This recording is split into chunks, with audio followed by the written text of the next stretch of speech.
आपके साथ अनु और आप देख रहे हैं जी टीवी न्यूज चैनल। आइए नजर डालते हैं आज की कुछ महत्वपूर्ण खबरों की ओर। नारोल स्थित जन कल्याण अस्पताल द्वारा एक स्वैच्छिक रक्तदान शिविर का आयोजन किया गया। 35 से अधिक लोगों द्वारा रक्तदान किया गया। नजदीक के समय में उत्तरायण पर्व आ रहा है तो पतंग की डोर से लोग घायल होते रहते हैं और डोर से अत्यधिक खून बहने के कारण मानव जीवन खतरे में आ जाता है। इसे ध्यान में रखते हुए रक्त जल्द प्राप्त कराकर जान बचाने के उद्देश्य से नारोल में जन कल्याण अस्पताल में आपातकालीन स्थिति में अस्पताल द्वारा यह स्वैच्छिक रक्तदान की पहल की गई है। पेश अहमदाबाद से नीता लिंबाचिया की खास रिपोर्ट।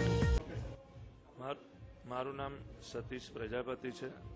नारोल जन कल्याण होस्पिटलना हूँ ओनर छूँ અને આજ રોજ અમારી હોસ્પિટલના 5 વર્ષ પૂર્ણ થતા એ નિમિત્તે અમો સ્વૈચ્છિક રક્તદાન કેમ્પનું આયોજન કરેલ છે અને અત્યાર સુધી આ કેમ્પમાં 18 થી 20 લોકોએ સ્વૈચ્છિક રક્તદાન કરેલ છે અને ઓછામાં ઓછા 35 વ્યક્તિનું રક્તદાન કરાવવાનું અમારી ગણતરી છે અને 5 વર્ષ પૂર્ણ થતા આ આયોજન અમે રાખેલ છે અને દર વર્ષે અમો જનકલ્યાણ હોસ્પિટલ વતી આવું આયોજન રાખતા હોઈએ છીએ। અહીંયાથી જે પણ રક્ત એકત્રિત થાય છે એ મહાગુજરાત લેબ છે ત્યાંથી ટીમ આવે છે અને એ લઈ જાય છે અને મહાગુજરાત લેબ જે છે એ જરૂરિયાતમંદ જેને લોહીની જરૂરિયાત હોય છે તેઓ સુધી પહોંચાડતા હોય છે।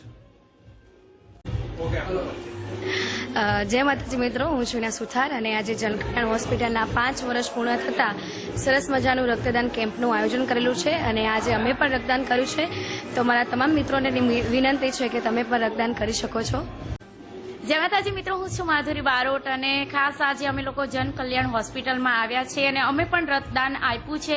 તમે પણ બધા આવો ને બધા વિઝિટ કરો, બહુ સારી એવી હોસ્પિટલ છે, તમે પણ બધા આવો। જય